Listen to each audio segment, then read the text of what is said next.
देखिए, मेरी पैदाइश सब जानते हैं हैदराबाद में हुई बहुत अरसा पहले। और मेरे वालिदैन जो थे वो मेरी वालदा राइटर थी और मेरे वालिद साहब बड़े शौकीन थे।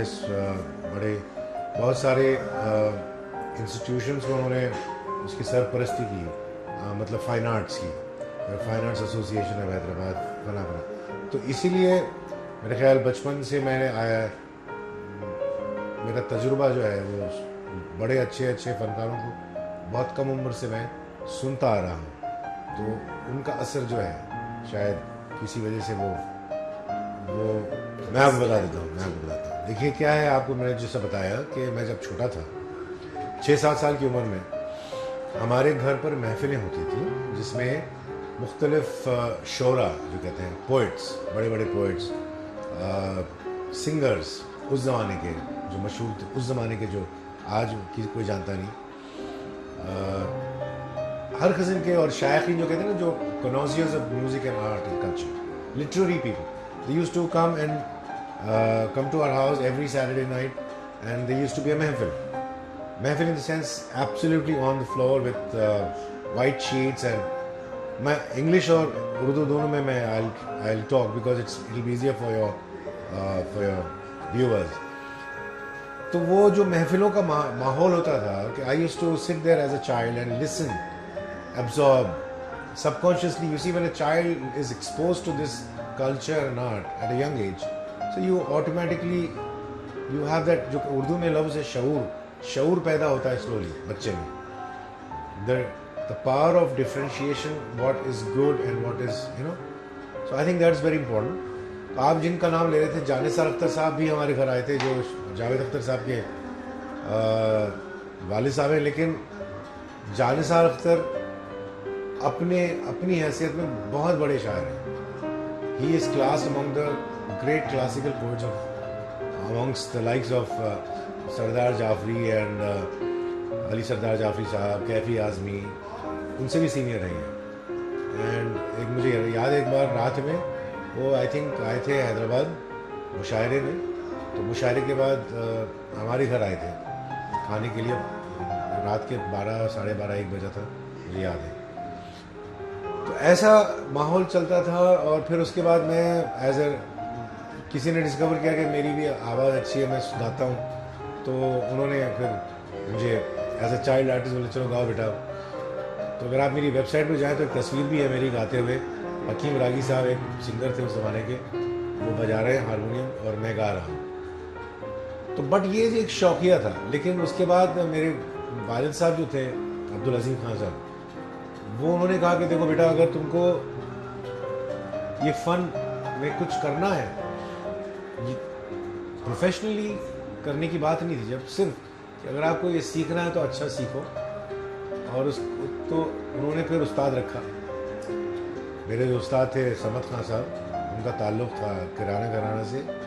वो आया करते थे घर पे जैसे भी मुझे स्कूलिंग से वक्त मिलता था, और आकर वो जो बेसिक तालीम जो होती है बच्चे को जैसे सिखाते हैं, थोड़ा बहुत जैसा भी है तानपुरे पर, उनके साथ सुभान खान साहब थे तबले पर, वो आते थे और मुझे तालीम आहिस्ता आहिस्ता। और फिर मैं सुनता था। फिर मेहदी हसन साहब का मैंने कैसेट एक बार मेरे हाथ लग गया। And this is I am talking of maybe early 60s, late 60s, 68, 69। तो जब मैं मेहदी हसन साहब की गज़लियात सुना मैं रेडियो पर और कैसेट पर, बड़ा मुतासर हुआ, like a lot of other people, क्योंकि उनकी गायकी में कुछ अलग ही बात थी जो हम उस पर उंगली नहीं रख सकते थे कि ये है क्या, लेकिन इतना महसूस करते थे कि ये कुछ ज़बरदस्त, बहुत ही अलहदा गायकी है। तो मेरी एक ख्वाहिश जब से थी कि कभी न कभी अगर ज़िंदगी में मौका मिलेगा तो मैं मेहदी हसन साहब से मिलने की कोशिश करूँगा। हालांकि जब तक मैंने उनकी तस्वीर भी नहीं देखी थी। एनीवे, ये चलता रहा। और उसके बाद एक ऐसा वक्त आया कि फिर जब मैंने कॉलेज ख़त्म किया अपना, मैं क्रिकेटर भी था, स्कूल और कॉलेज में मैंने क्रिकेट खेली, I was a fast bowler. और एक ऐसा भी दौर था जब मैं I would have been more into cricket, I was being trained under the national coach, because I had वो उस ज़माने में जो भी था थोड़ा बहुत लोग जानते हैं. I was a very good pace bowler, I believe. That's what I was told. जब मैंने क्रिकेट छोड़ी और उसके वजूहत में मैं नहीं जाऊँगा, I will not going to why, because again it will be a very long story and we don't have that much time, and I would not like to bore your viewers with all that. I took up singing with a passion again, in the sense गाता तो रहता ही, गाता तो I used to be singing, but after cricket and college suddenly एक पता नहीं, I sort of immersed myself, डूब गया मैं अपने. और मेहदी साहब की मैं 24 घंटे गज़लियाँ सुनता था, एंड बड़ा मतलब इट वॉज लाइक कंप्लीट, बोलते हैं ना, ऑब्सेशन. उन्हीं को सुनता था, सुनते सुनते रात दिन रात दिन रात दिन, तो सारी उनकी गज़लियाँ याद हो गई. फिर 75 की बात है, एंड मिस्टर जगजीत सिंह जब वो भी नए थे, he came to Hyderabad for a concert with Chitra ji, and his son who unfortunately died, everybody knows that way.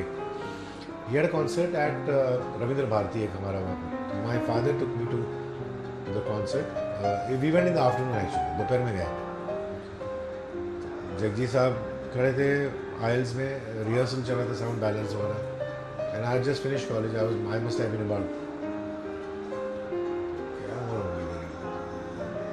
19-20 होगी, 19 years old. तो जगजीत साहब से मुलाकात हुई. जगजीत ने कहा कि भाई आ जाओ, तुम आज गा लो मेरे साथ. तो मैंने कहा नहीं, आज नहीं, आप घर पे आइए, मैं आपको सुनाऊंगा. आप घर पर आकर खाना खाइए. And I invited him for to our house for dinner.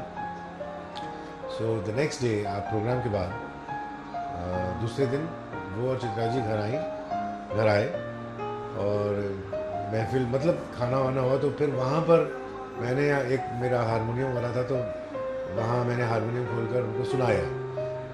और मज़े का वाक़या ये है कि जगजीत साहब ने भी इसका जिक्र किया है एक वीडियो में, कि वो माइक्रोफोन था, जैसे ये माइक्रोफोन है घर पे, लेकिन ऐसा स्टैंड नहीं था.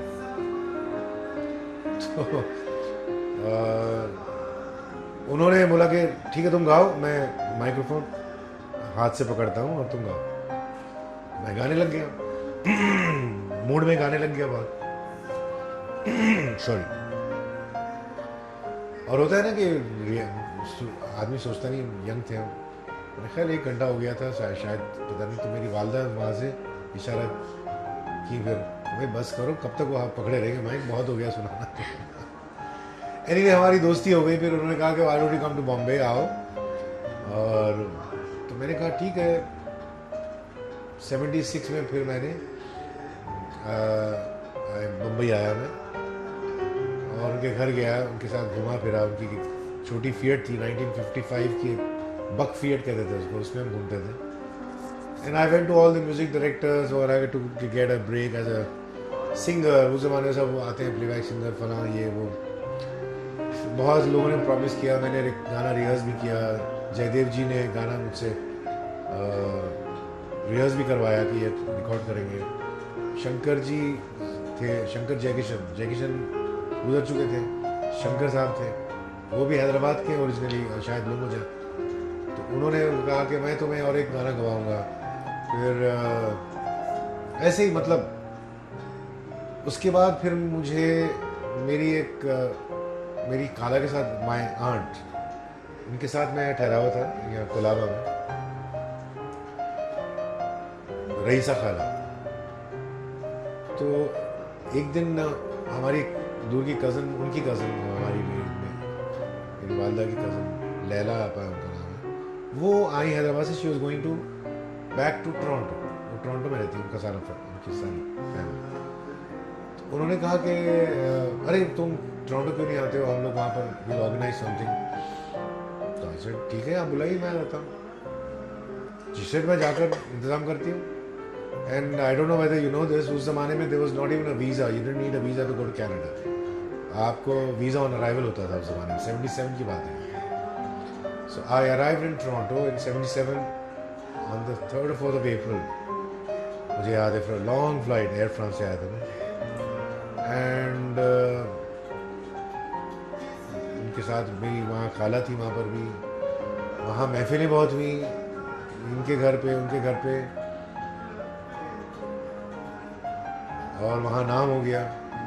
इनफैक्ट आपके जो ATN के जो जो मेन नेटवर्क के आपके जो चीफ हैं, शान चंद्रशेखर, शान I used to call him Chandru, and he used to play the guitar, and he had a show on Saturdays called Sounds of the East, ऐसा कुछ नाम था, हाफ एन आवर का कुछ स्लॉट था, जिसमें हमने एक महफिल की थी, जिसमें Shaan played the guitar with me, और एक हमारे दोस्त बशीर फैंसी तबला बजाए थे।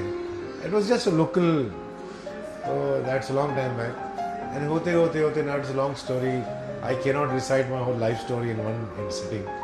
तो that's how I came to Canada से फिर वापस आया, लंदन गया, मेहदी साहब से मुलाकात हुई, मेहदी हसन साहब से टोरंटो में, फिर होते होते होते फिर बम्बई आए, एंड मेरा पहला एल्बम रिलीज़ हुआ, जगजीत साहब ने कंपोज किया, and now it's almost 33 years.